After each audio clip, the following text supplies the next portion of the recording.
When the streetlights flickered on each evening, neighbors would see Melissa walking alone, phone in hand, laughter echoing softly in the warm night air. She often wandered toward the old garage at the corner, where 5 men spent their nights fixing cars and blasting R&B. Their music became the soundtrack to her escape, and soon her secret. People started talking. A few said she looked happier than she had in years.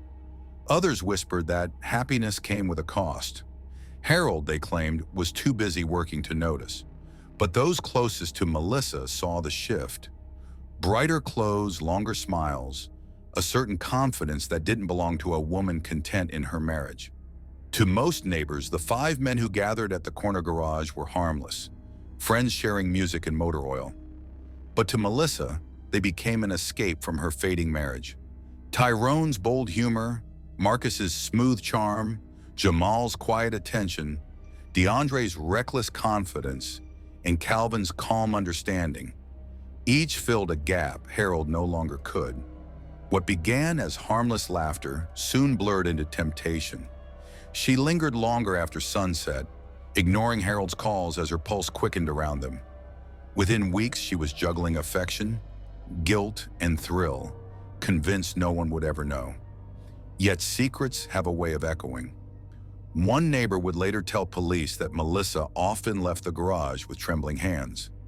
Another swore he saw Calvin leaving her house one afternoon, wearing Harold's jacket.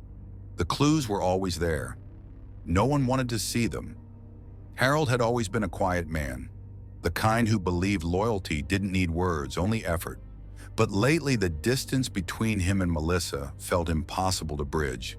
She laughed less around him, turned her phone screen away, and avoided his gaze at dinner. The house felt colder now, even when the summer air pressed against the windows.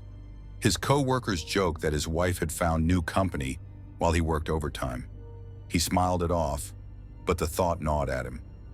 Nights grew longer, and trust turned into unease. One evening, as Melissa stepped out for another walk, Harold followed her car in silence. She parked 2 blocks away, near the garage. He didn't confront her that night. He simply watched. And in that quiet moment of restraint, something in him began to break, something that wouldn't heal again. July humidity clung to the air like a warning. Harold was halfway through his shift when his phone buzzed. A single text from an unknown number lit the screen. "You should see what your wife's doing right now." At first, he thought it was a cruel prank, but when he tried calling Melissa, the line went unanswered, again and again. Something inside him snapped. He clocked out early, heart racing, and drove home with trembling hands. He parked a block away and walked the rest of the distance, his boots crunching softly against the gravel. Through the narrow crack in the blinds, he saw movement. Figures, laughter, shadows merging in ways no husband should ever witness. That sight would seal his fate, because what Harold saw through that window was exactly what someone wanted him to see. Inside the softly lit living room, music played low, slow, rhythmic, heavy with suggestion. Harold froze at the window, each heartbeat thundering in his chest as Melissa's laughter drifted through the air. Her phone rested on the counter beside a half-empty wine bottle, while 5 familiar men moved comfortably through his home.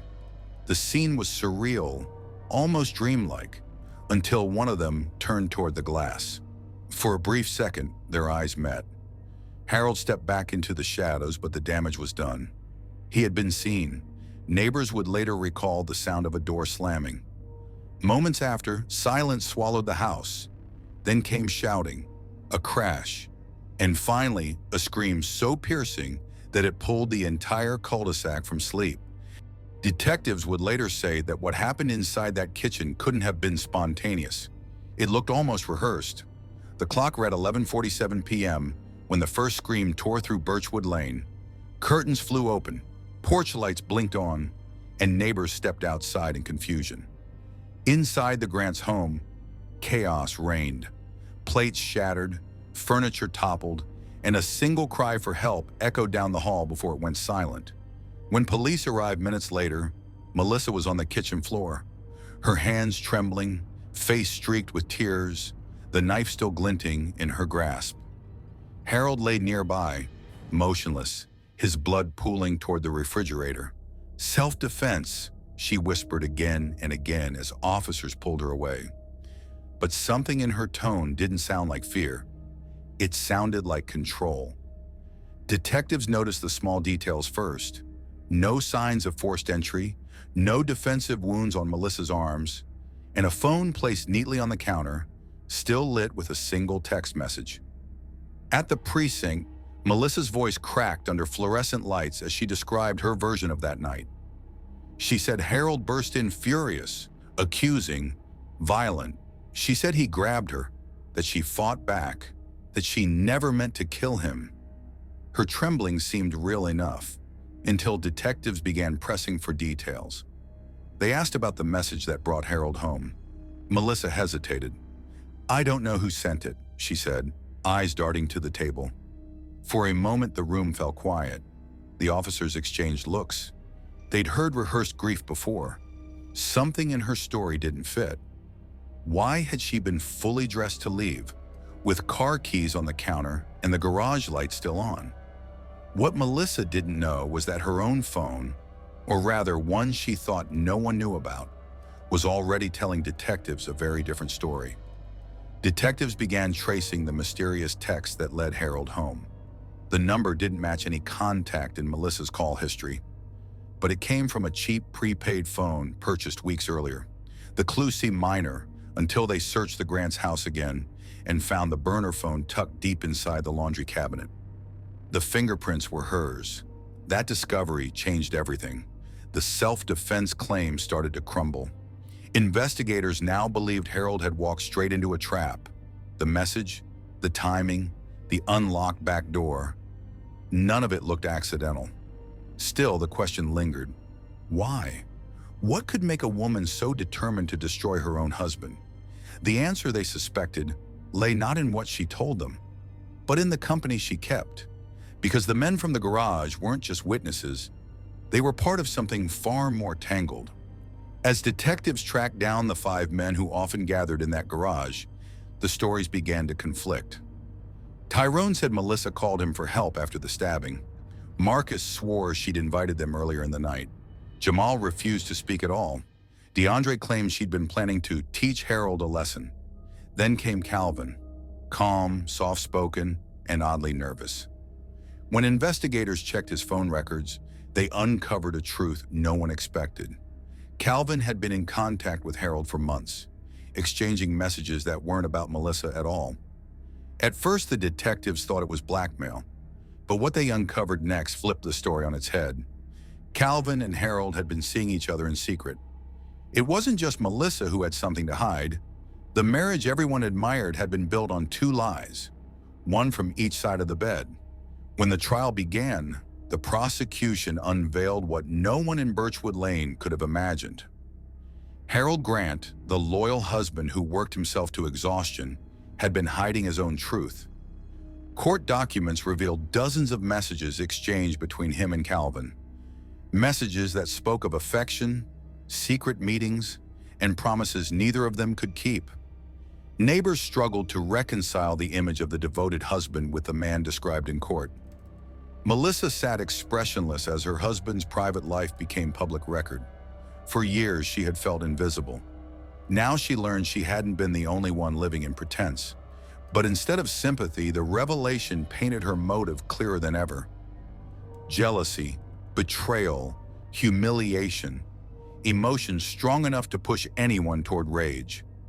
Yet prosecutors insisted this wasn't rage, it was calculation, and the evidence was only beginning to unfold. Prosecutors told a story built from phone records, receipts, and timing. They claimed Melissa had used the burner phone to bait Harold into catching her. Knowing his pride and heartbreak would lead to confrontation, she had prepared the knife, left the door unlocked, and staged the scene to appear defensive. Every detail pointed to intent. Even the neighbors' testimonies fit too neatly. One had seen her pacing near the kitchen hours before the attack, whispering into her phone. The prosecutor's closing line struck the courtroom cold. Melissa Grant didn't react. she rehearsed, the audience shifted uneasily. But outside the courthouse, debates rage. Some saw her as manipulative. Others believed she was a broken woman pushed past sanity by deceit. What no one yet realized was that the defense was about to turn the entire story upside down, one photograph at a time. When it was the defense's turn, Melissa's attorney approached the jury with a softer tone. He didn't deny the affair or the deception.